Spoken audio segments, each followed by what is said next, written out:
Cumprimentar a vereadora Tânia pela propositura da audiência, pela coragem da propositura, né, e em seu nome, os vereadores que permaneceram aí.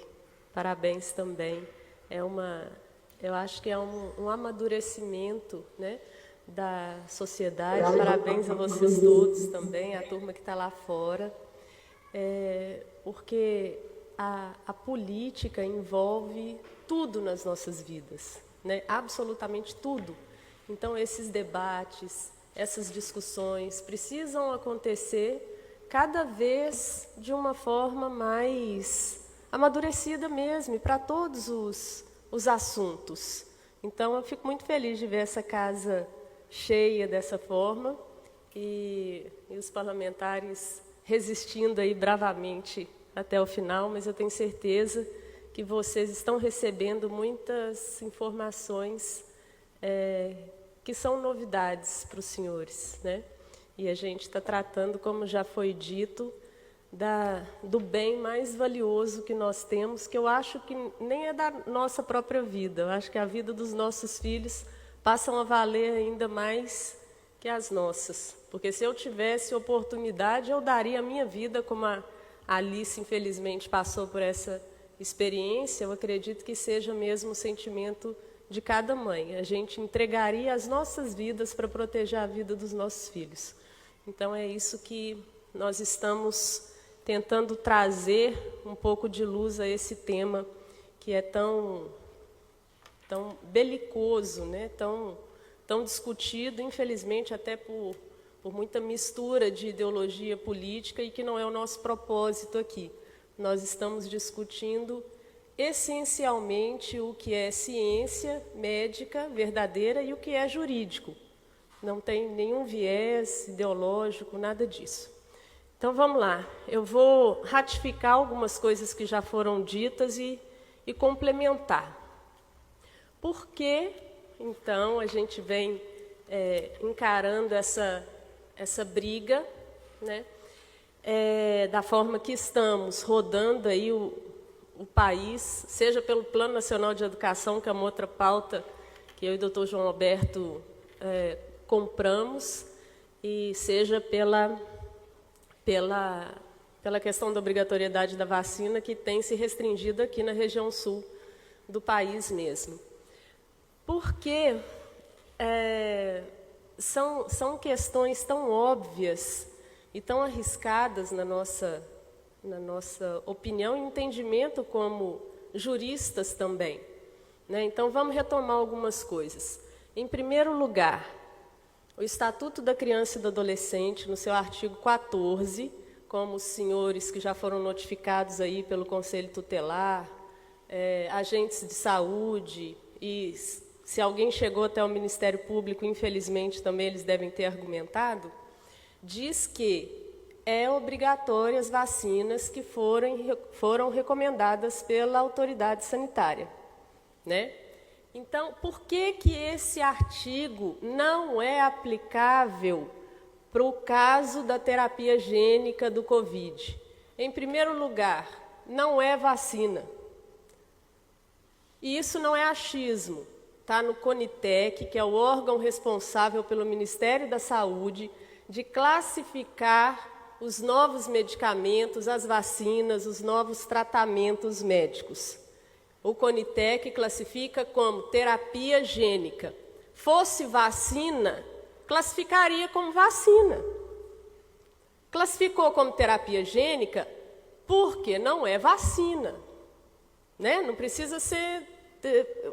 Inteligência mediana entende que há uma diferença enorme entre essas duas coisas. Segundo, a Anvisa também define esse produto como uma terapia gênica avançada.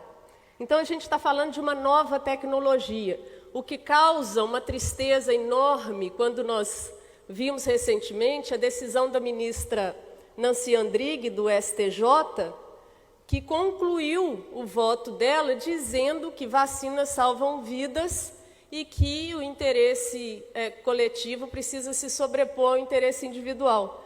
É o cúmulo da preguiça de estudar, porque nós não estamos falando de vacina, ou a boa-fé, que é questionável, né? Porque, enfim, a própria Anvisa classifica como terapia gênica avançada também. Nós estamos falando de um experimento. Por que é um experimento? Porque a Pfizer e nenhuma das outras fabricantes tiveram os estudos finalizados. Eles não tiveram aprovados o relatório final, que conclui o estudo. Se o estudo não foi finalizado, é óbvio que nós estamos falando de um experimento. E se é um experimento, o Brasil anuiu ao Código de Nuremberg, por exemplo, que foi uma decisão judicial tomada na época do Holocausto, que vários médicos fizeram experiências horríveis com os judeus, né? E foram condenados a penas altíssimas. E para que esse tipo de afronta aos direitos humanos não voltassem a acontecer, vários países anuíram, concordaram com essa decisão. E o Brasil também. E o que o Código de Nuremberg fala? Que, em caso de experimentos com seres humanos, a pessoa precisa consentir para participar daquilo. Ele precisa anuir, eu, Adriana Marra, concordo em participar desse experimento. E o que o Brasil está fazendo, o Poder Judiciário, especialmente aqui na região sul do país, é uma leitura inversa disso, que significa abuso de poder, indiscutivelmente. Indiscutivelmente. Então, por isso também o argumento da aplicação do artigo 14 do Estatuto da Criança e do Adolescente não pode ser aplicado. Porque não pode ser obrigado, porque é um experimento. Agora, em fevereiro de 2025, dia 5 de fevereiro, foi a última tentativa da Pfizer de aprovar esse relatório final. E a devolutiva foi de recusa, porque eles não cumprem o critério de qualidade para aprovação desse relatório. E o Poder Judiciário, daqui da região sul especialmente, eu vou falar isso porque eu quero que isso fique latente na cabeça de vocês, até para vocês como cidadãos questionarem isso junto ao Ministério Público, junto à magistratura. O Conselho Tutelar não é um órgão do Judiciário. O Conselho Tutelar é um órgão que ele não é subordinado ao Ministério Público. Então, quando eles chegam com o papo para vocês, e aí eu até anotei aqui para eu não me esquecer de fazer a pergunta que a vereadora fez. Infelizmente, não tem nenhum conselheiro tutelar aqui e nenhum promotor de justiça. E talvez nenhum agente, nenhuma autoridade sanitária aqui municipal. Infelizmente, porque eles deveriam estar aqui para participar desse debate. Deveria estar sentado aqui para participar do contraditório. Não tem ninguém aqui brigando por razão, não. A gente está brigando para entender qual é a melhor solução e para a gente não expor a vida dos nossos filhos. Eles tinham que estar aqui, não estão aqui por quê? Qual é o receio? Convidados foram, não foi, André? Pessoalmente, pela Câmara, se não me engano. Então, isso é uma outra cobrança que os senhores podem fazer também, quando o Conselho Tutelar bater na casa de vocês questionarem. E quando o papo for de a gente está obedecendo ordens do Ministério Público, o Conselho Tutelar, ele não está subordinado ao Ministério Público. Ele é um instituto, um órgão público que está vinculado ao Poder Executivo, à Prefeitura. Mas ele tem autonomia para agir. Ele não deve obediência para nenhum outro órgão. Então, eles estão iniciando esse processo por deliberação deles próprios. E aí fica uma sugestão, já que é tão conflituoso esse debate, né, para alguns, que eles direcionem os esforços dele para as crianças que realmente estão em risco. Sugiram isso a eles. Será que aqui não tem criança que está em situação de abandono, de abuso sexual, de exposição mesmo à vida deles? Sugiram isso a eles. Resolva esse problema primeiro. Quando vocês resolverem esse problema, vocês vêm pensar nessa questão de terapia gênica, de obrigatoriedade? Né? Será que essas crianças estão aí sendo bem atendidas por eles? Porque, sem dúvida, deveria ser a prioridade.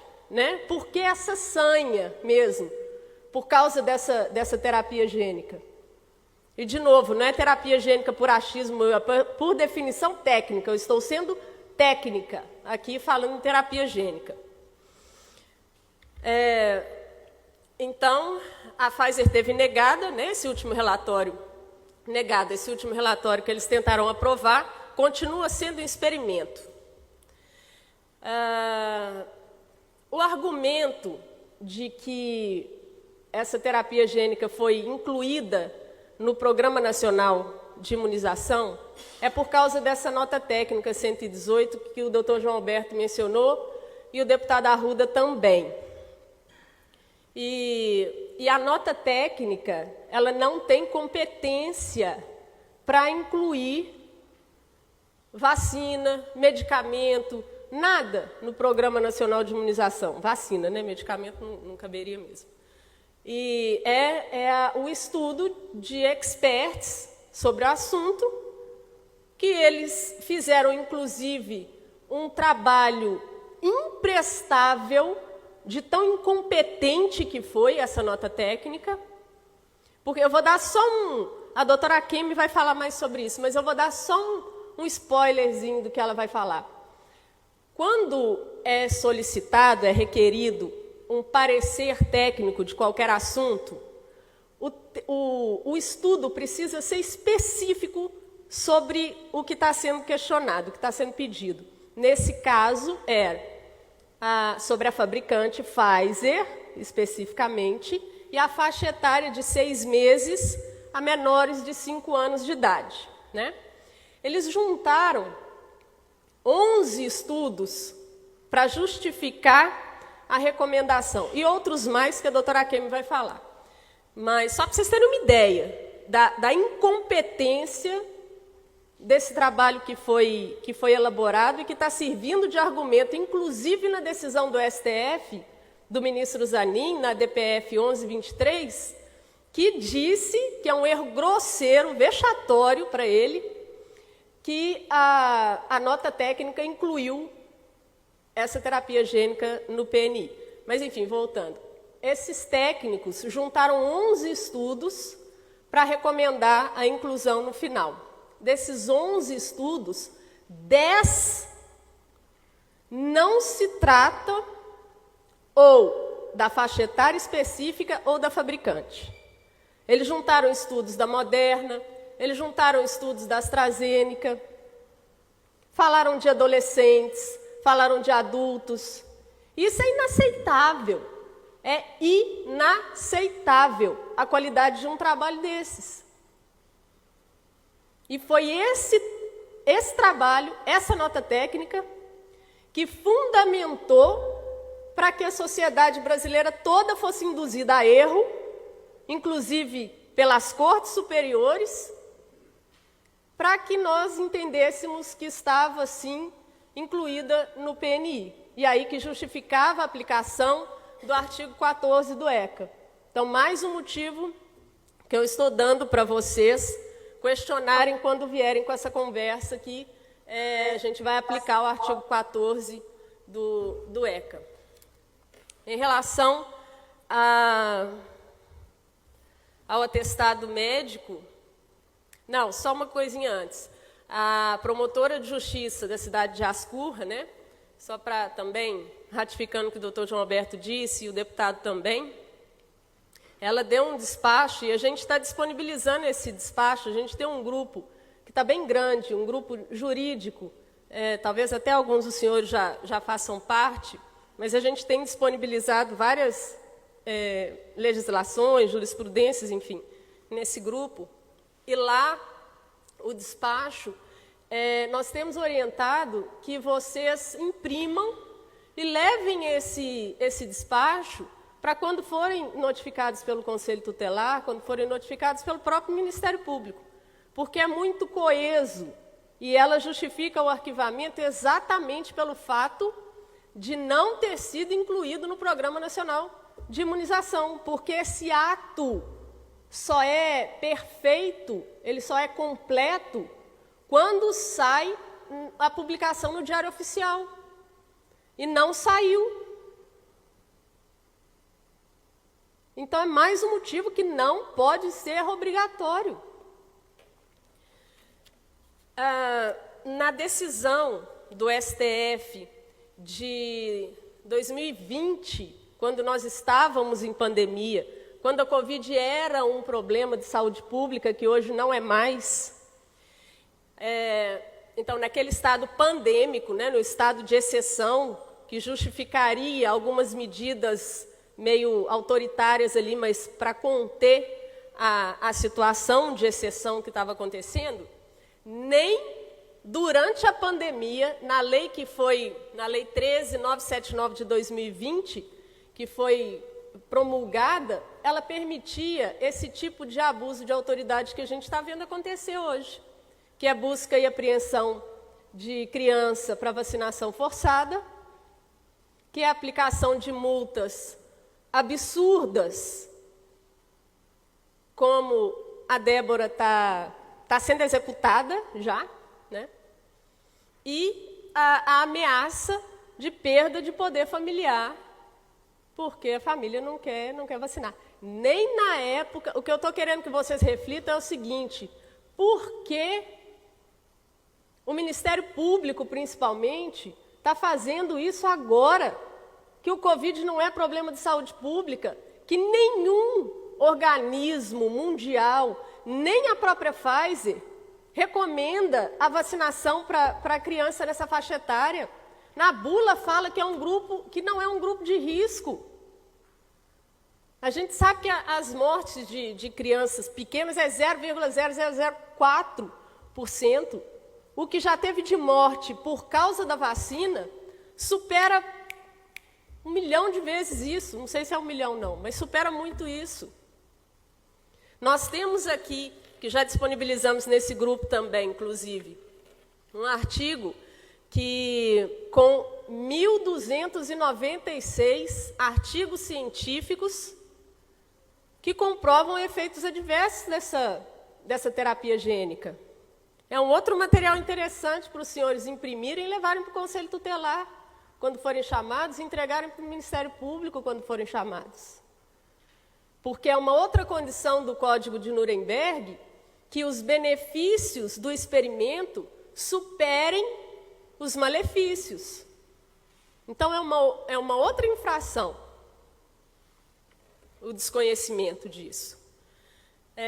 Na Europa, os médicos lá estão sendo processados, né? Não sei se os senhores ouviram falar. Eles estão sendo responsabilizados pelos efeitos adversos da vacina.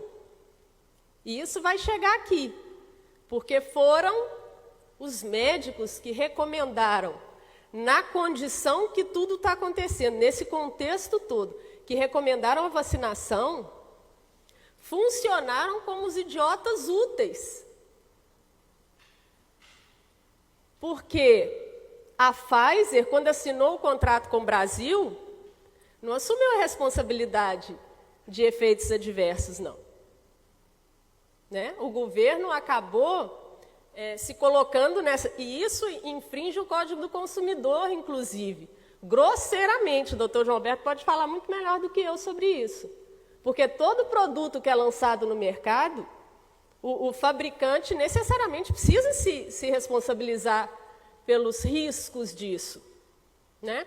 Então, só por conta dessa questão do contrato, que foi assinado nessas condições, já deveria ter deixado todo mundo de cabelo em pé. Já deveria ter sido um alerta para as pessoas que são sérias, para né, assim, para as autoridades sanitárias sérias e para a população que estivesse atenta a isso, já deveria ter ficado em estado de alerta. Por quê? Porque a própria fabricante não se responsabiliza pelos efeitos adversos. No site dela e na bula, ela fala que tem efeitos adversos que são desconhecidos ainda.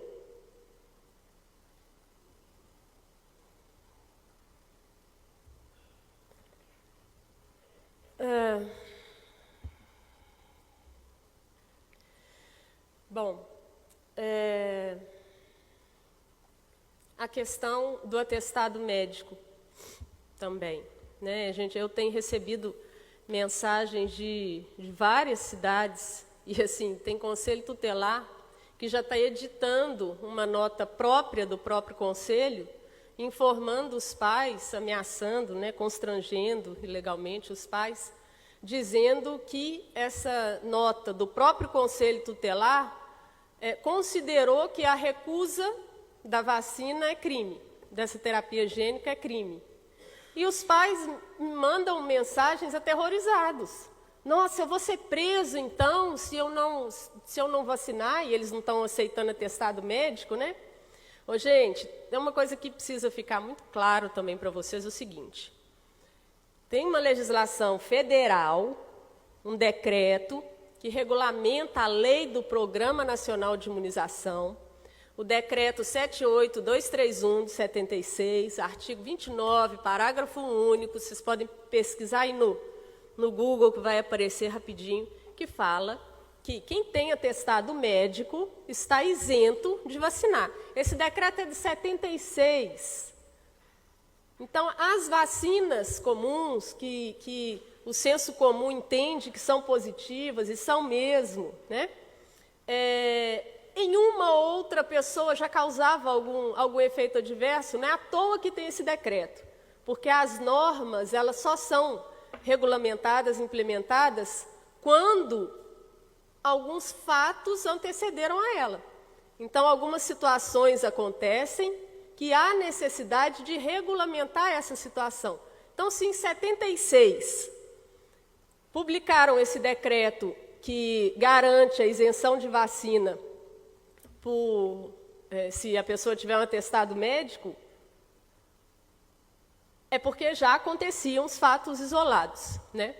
Então, agora, que é o experimento, que é uma terapia gênica, que não estamos falando de vacina, e eles estão se colocando numa condição ilegal de recusar o atestado médico, né? Então, essa nota do Conselho Tutelar, por exemplo, dessa cidade específica, tornando crime a recusa, é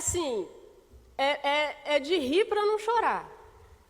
E o pior é que tem pais que ficam assustados. Uma nota técnica de um conselho tutelar, uma resolução ali do chefe, sei lá, do conselho tutelar, nunca que vai ter força de se sobrepor a uma lei federal.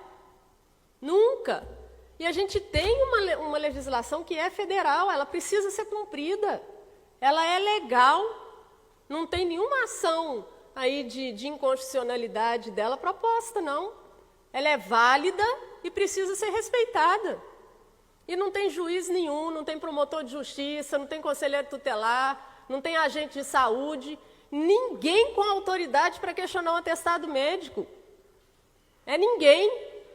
Um atestado médico só pode ser questionado dentro de uma ação específica, no devido processo legal e no momento de apresentação de assistente técnico e perícia, que é um momento muito específico no processo. Então, isso tudo a gente está discutindo durante os processos, né? A gente tem dito também, já finalizando, eu perdi até a noção aqui de tempo, John, que esses agentes públicos estão se responsabilizando pessoalmente por essas decisões que eles têm tomado.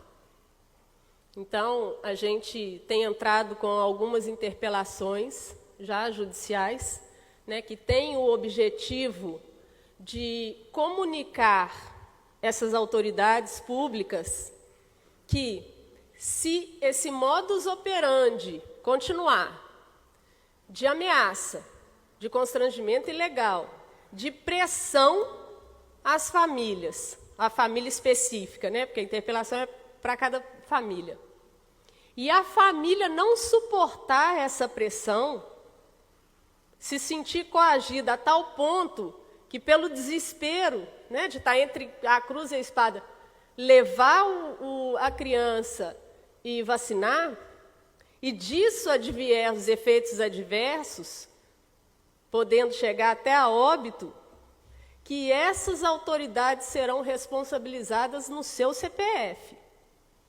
E a gente está falando aqui, inclusive, no caso da recusa de atestado médico, porque a gente tem processo que a família estava com o atestado médico dos filhos, eles já tinham sofrido uma busca e apreensão e vacinação forçada.